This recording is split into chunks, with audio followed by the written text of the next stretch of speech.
Bonjour, dans cette vidéo, nous allons nous intéresser aux polynômes et plus particulièrement à leur découverte et au vocabulaire associé. Bien, prenons l'activité de découverte à la page 269. Donc on nous demande ici d'exprimer de façon algébrique le volume de deux aquariums. Souviens-toi de la formule du volume d'un cube, c'est côté au cube ou côté fois côté fois côté. Je rappelle que lorsque nous devons élever à une puissance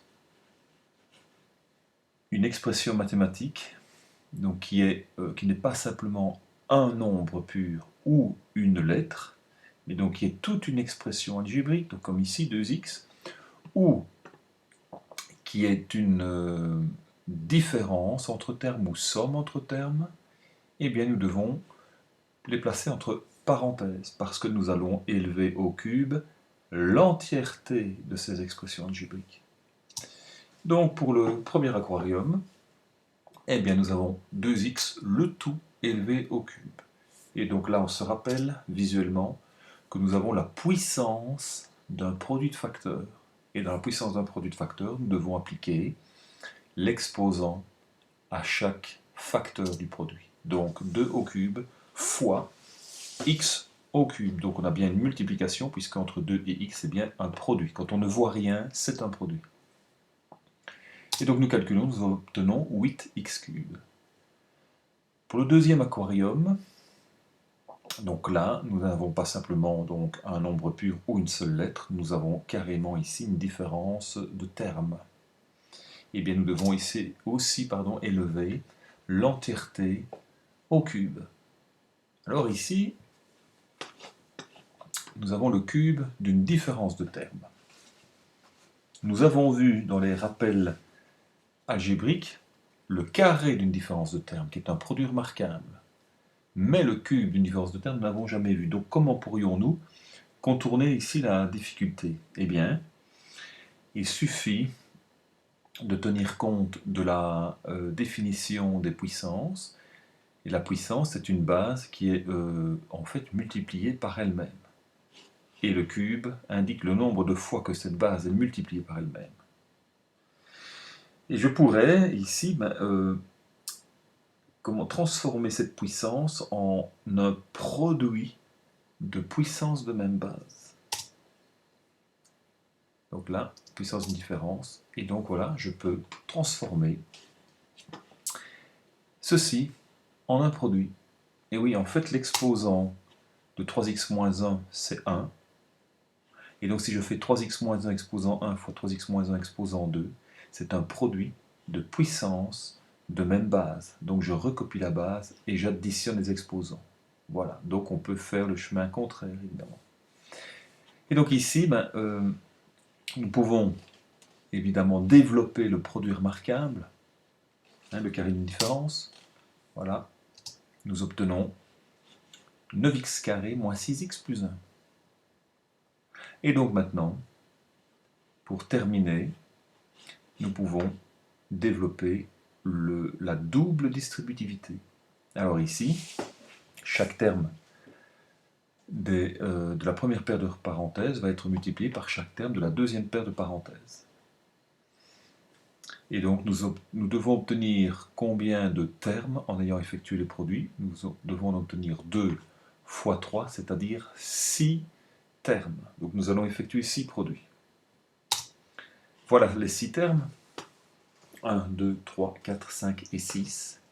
Et maintenant, il nous faut réduire évidemment cette expression algébrique en repérant les termes semblables, ici en x carré, en x. Et donc nous obtenons 27x cube moins 27x carré plus 9x moins 1. Bien. Un peu de vocabulaire maintenant. Donc, définition d'un monôme. Donc, un monôme, c'est une expression littérale sous cette forme-ci. A fois x exposant n. Alors, A, ici, est un nombre réel. Donc réel, ça veut dire que ça peut être n'importe quel nombre qui existe. Donc n'importe quel nombre qui se trouve sur une droite graduée. Le x, c'est une x exposant n, donc c'est une puissance de base x, et x ici est appelé la variable. On verra variable, pourquoi? Parce qu'on peut lui donner différentes valeurs par la suite.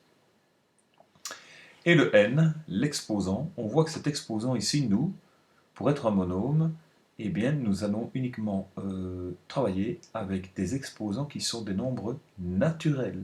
Les nombres naturels sont les nombres entiers positifs, donc 0, 1, 2, 3, 4, 5, 6, et ainsi de suite. Donc j'insiste bien, nombres naturels. Donc si on devait essayer de prendre quelques exemples et de repérer quels sont les monômes, d'accord, eh bien nous devons absolument respecter voilà, ces conditions-ci, surtout pour l'exposant. Eh bien, si tu veux réfléchir, tu appuies sur la barre d'espace, et puis de nouveau, tu rappuies sur la barre d'espace pour que la vidéo puisse continuer. Alors, on commence. Les monômes sont 6x carré. Pourquoi? Parce que l'exposant 2 appartient bien à l'ensemble des naturels, donc c'est bon, c'est bien un monôme. Moins 11x exposant 6, c'est la même chose, 6 appartient à n, donc c'est bon.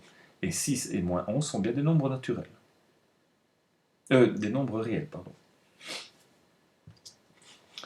1 demi x, et bien ici, le x, on ne le voit pas, parce qu'on n'est pas obligé de l'écrire, mais c'est x exposant 1.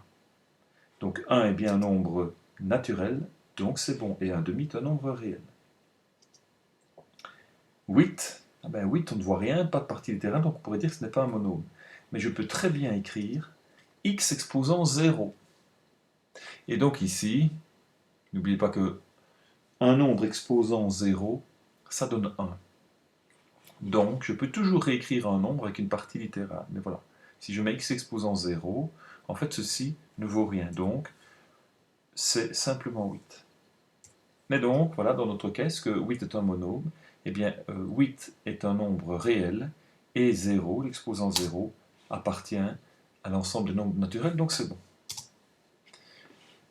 Ceux qui ne sont pas des monômes, eh bien, 7 exposant moins 2, 7 est un nombre réel, mais moins 2, l'exposant moins 2, n'appartient pas à l'ensemble des naturels, c'est un nombre entier négatif, donc c'est incorrect, ce n'est pas un monôme. Moins 9 exposant un cinquième, eh bien un cinquième c'est 0,2, donc c'est une écriture de toute façon ici fractionnaire qui ne donne pas un nombre naturel, puisqu'on a 0,2, et donc un cinquième n'appartient pas à n, c'est incorrect. Attention, si je venais mettre 10 cinquièmes, ce serait bon parce que 10 cinquièmes ça fait 2, donc toujours au moins simplifier la fraction au maximum et voir quelle est sa valeur décimale.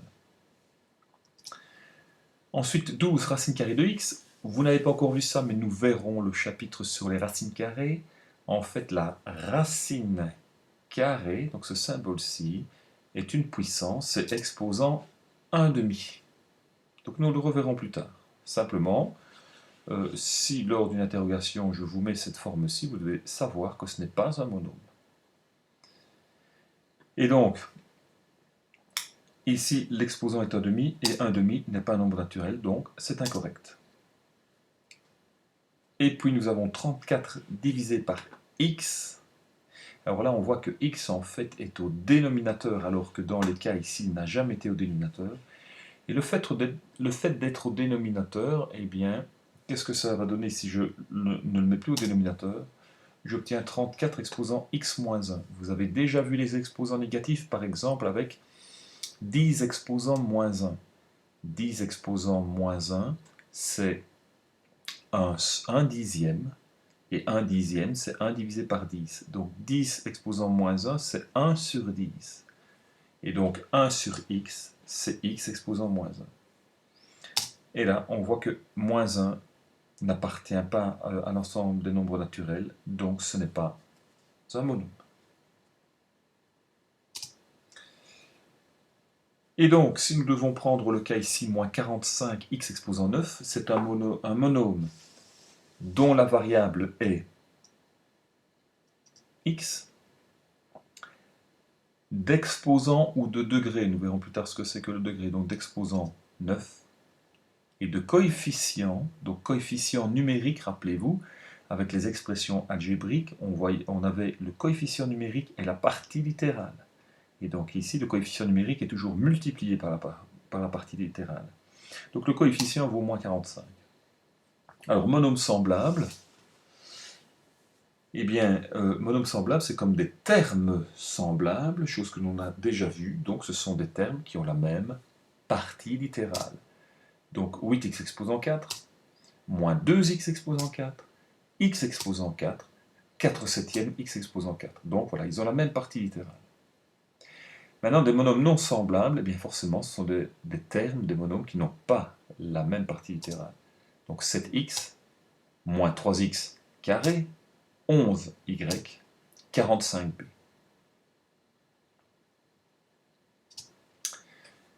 La définition de polynôme maintenant, qui est assez simple.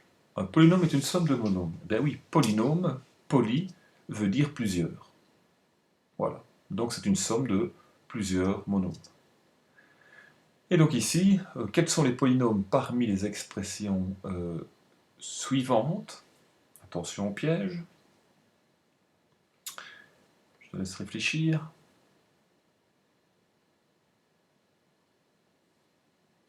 Et donc je t'invite à faire pause de nouveau. Alors ici, quels sont les polynômes? Eh bien nous avons moins 16x exposant 4, plus 3x carré moins 7. On voit bien que ici, chaque exposant est un nombre naturel. Y exposant 8 moins 4, y exposant 8, donc 8 exposant est un nombre naturel. Et celui-ci n'a pas de partie littérale, hein, comme moins 7, mais on peut mettre x exposant 0, comme on avait vu précédemment pour des monômes. 6a exposant 5 plus 2a exposant 3, même chose, 5 et 3 sont des nombres naturels. Et le dernier, 8 exposant 7 plus 4x exposant 6 moins x exposant 3 moins x est un polynôme également parce que tous les exposants sont des nombres naturels. Alors maintenant, les non-polynômes, eh bien on repère ici qu'en fait on a un exposant qui est négatif, donc ce n'est pas un nombre naturel, donc nous n'avons pas un polynôme. 8 sur y plus 2y exposant 3, eh bien l'exposant 3 est un nombre naturel, mais 8 sur y, rappelle-toi, ça fait 8 fois y exposant moins 1. Donc ce n'est pas un monôme, 8 sur y, parce que y est au dénominateur, la variable est au dénominateur, et donc ça génère un exposant négatif. Bien, quelques noms que l'on peut donner aux polynômes. Eh bien, nous avons binôme, qui est une somme de 2 monômes, un trinôme, une somme de 3 monômes, un quadrinôme, une somme de 4 monômes. Après, on parle simplement de polynômes à 5 termes, 6 termes, pour ne pas commencer à les nommer tous. Et donc, ici, 4x cube moins 7, eh bien, c'est un binôme. 5x exposant 4 moins 5x exposant 3 plus 6x, il y a 3 termes, et attention, ça a été réduit, ici, c'est un trinôme. Alors, ici, comment nommer un polynôme? Donc on dit, tu t'en doutes, on peut inventer une infinité de polynômes, bien sûr. Par souci de clarté, chaque polynôme sera nommé de la manière suivante. C'est important. Une lettre majuscule, comme ceci, suivie d'une lettre X entre parenthèses. Autrement dit, A de x, donc voilà, hein, je dis a de x, de variable x en fait, puisque chaque fois, entre parenthèses, on a la variable. Donc a de x, ou b de x, ou c de x, ou d de x, ainsi de suite. Alors pourquoi un x? Donc je viens de le dire, c'est parce qu'il s'agit de la variable visible dans le polynôme. Donc si tu choisis la variable y pour un polynôme, donc par exemple 5y carré plus 2y, eh bien le polynôme, on peut lui donner le nom de a de y, ou b de y, ou c de y. Alors, quelle lettre utiliser? Ça, c'est au choix. Tu verras que dans les exercices, nous allons te donner des polynômes qui sont déjà nommés. S'ils ne sont pas nommés, tu peux les nommer à ta guise, en utilisant la lettre majuscule de ton choix. Mais la variable, tu dois respecter, et la variable est une minuscule. Attention. Donc, si on prend ici a de x est le polynôme a, c'est son nom, et on sait que la variable est x. B de k est le polynôme b de variable k. Et donc ici, on demande g de x, qui est un trinôme.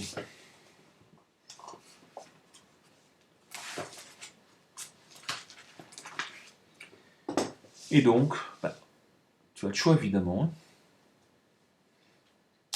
Voilà, par exemple, 4x exposant 5, moins 9x exposant 3, plus 3. J'ai bien 3 termes, et c'est bien de variable x.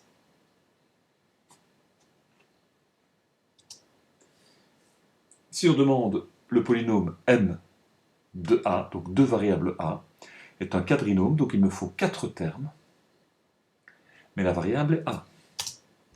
Et voilà. 16a exposant 7, plus 9a exposant 5, plus a au carré, plus 4a. C'est bien un quadrinôme de variable a.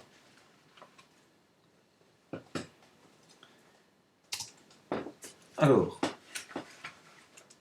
un polynôme réduit maintenant. Un polynôme réduit est un polynôme qui ne contient plus de monômes semblables. Donc, c'est comme tu avais déjà fait en première et en deuxième, avec les expressions algébriques, quand on demande de réduire, on doit mettre les termes semblables ensemble. Et donc ici, voilà, on demande quel est le polynôme réduit parmi ces polynômes-là.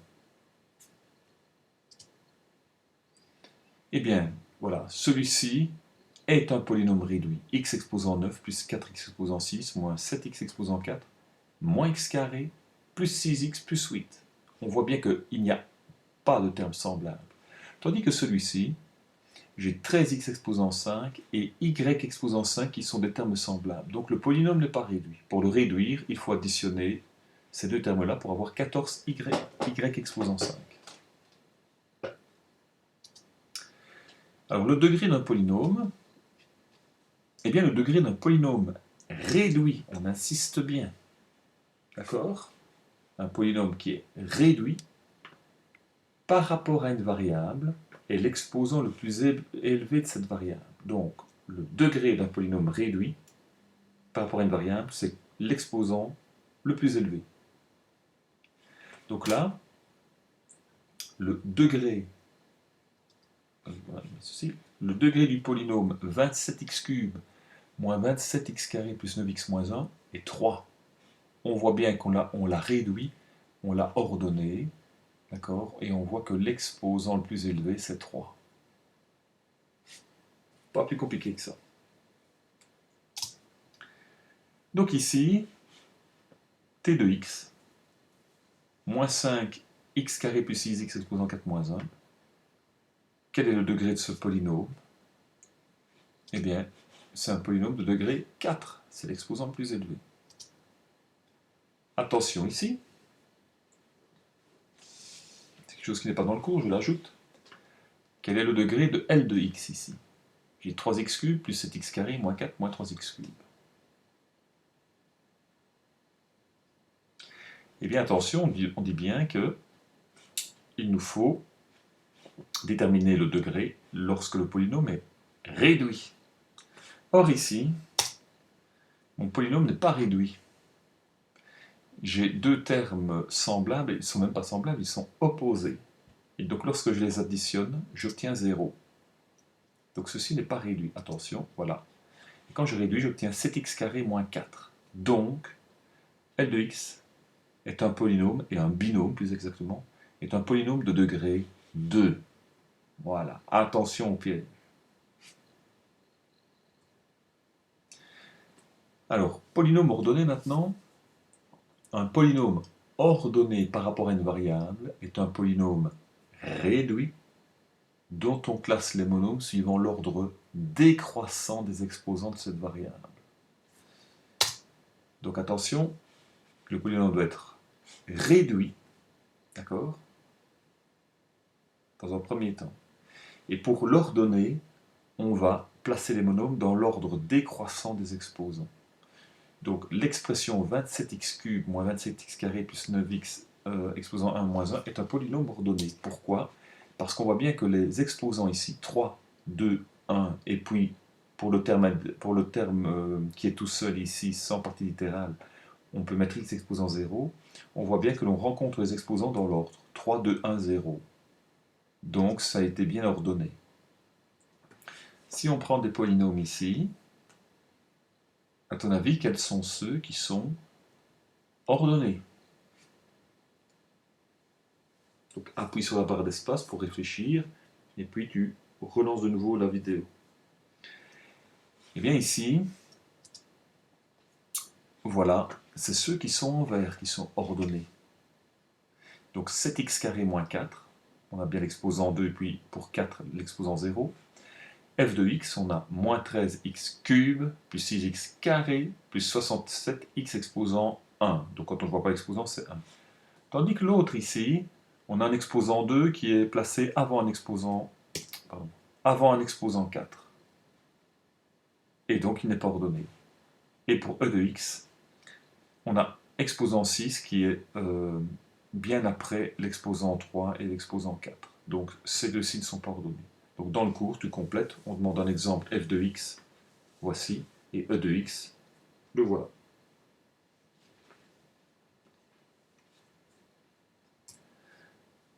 La notion de polynôme complet maintenant, eh bien un polynôme complet par rapport à une variable est un polynôme qui est réduit et qui contient tous les exposants de cette variable à partir du plus élevé. Donc, attention, polynôme réduit, et pour être complet, il doit y avoir tous les exposants du plus élevé au plus petit. Et donc l'expression 27x³ moins 27x carré plus 9x exposant 1 moins 1x exposant 0, voilà, est un polynôme complet. Donc x exposant 0, n'est pas obligé de le mettre, mais je le mets pour bien montrer voilà, qu'on a exposant 0. Et donc les exposants que l'on rencontre, c'est 3, 2, 1, 0. On les rencontre tous. Il n'en manque pas un, on n'a pas 3, 1, 0. Et donc attention, un polynôme qui est ordonné n'est pas forcément complet. Ordonné, c'est simplement parce que on ordonne les termes par rapport à l'exposant de la variable, de l'exposant le plus élevé vers l'exposant le plus petit. Complet, à partir de l'exposant le plus élevé, on doit les retrouver tous jusqu'à 0. Donc jusqu'au terme qui est un nombre pur. Et donc ici, on demande quels sont les polynômes complets. Alors attention, ici, bon, il y a à un moment donné un cas particulier, on va le voir après. Donc voilà, je te laisse réfléchir. Eh bien, si on regarde ce polynôme-ci, exposant 2, exposant 4, exposant 0, exposant 3, exposant 1. Donc, je rencontre quoi comme exposant depuis le plus élevé? 4, 3, 2, 1, 0. Il est complet. Celui-là est complet. Celui-ci, j'obtiens 3, 2, 1. Et alors, il n'y avait pas de terme indépendant. Là, on voit, il n'y avait pas de terme indépendant. Mais je viens ajouter 0. enfin terme indépendant, je n'ai pas encore dit ça, mais je veux dire, il n'y a pas de termes qui sont des nombres purs. Mais si je viens placer 0, je mets 0x exposant 0, j'obtiens 3, 2, 1, 0. Donc, ce polynôme-là, moi j'estime qu'il est complet. Certains disent que non.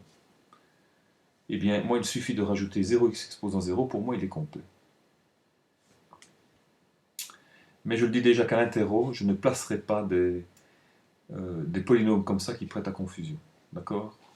Donc voilà, ce sera plutôt du style de, voilà, celui-ci, 7x carré moins 4, ce polynôme-là est incomplet, il manque le x exposant 1.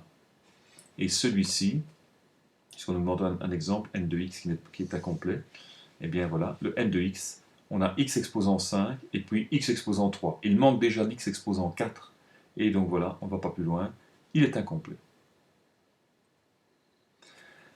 Alors la notion de terme indépendant maintenant, le terme indépendant d'un polynôme réduit par rapport à une variable est son monôme de degré 0. Eh bien, oui, ici, si on reprend 27x³ moins 27x carré plus 9x exposant 1 moins 1, en fait, ce terme-là, eh bien, il n'a pas de partie littérale, mais on peut lui en ajouter une en mettant x exposant 0, on l'a déjà vu précédemment. Et donc, le monôme de degré 0, voilà, c'est le terme indépendant. Donc en fait, c'est simplement le terme qui est un nombre pur. Voilà. Donc ici, le terme indépendant, moins 1. Donc là, autre petit exercice. Quel est le polynôme dont le terme indépendant est 5? Je te laisse réfléchir. Eh bien, le polynôme dont le terme indépendant est 5, ce n'est pas celui-ci, puisque là, c'est moins 6. Si je regarde celui-ci, j'ai moins 7. Si je regarde celui-là, eh bien, le terme indépendant, ce serait 0. Je pourrais ajouter 0, parce que je n'ai rien. Donc, terme indépendant, ce serait 0. Et celui-là, eh bien, nous voyons que nous avons 5 ici. Voilà. 5 qui n'a pas de partie littérale, donc on pourrait ajouter 5 x exposant 0. Donc, c'est le terme dont l'exposant de la variable est 0, donc c'est bien celui-là, dont le terme indépendant vaut 5. Ok. Alors ici, pour faire l'exercice qui est proposé à la page 273, l'exercice 1, qui reprend tout ce que l'on vient de voir dans cette vidéo, eh bien je te conseille de faire un tableau sur feuille de bloc. Il y a donc ici un tableau à deux entrées, ligne, colonne. Ici nous avons les noms de tous les polynômes, et ici ce sont les différentes questions posées, et il suffit de répondre à chaque fois dans la case. Voilà. Bon travail, et on se retrouve pour la prochaine vidéo pour les opérations de polynômes. À bientôt.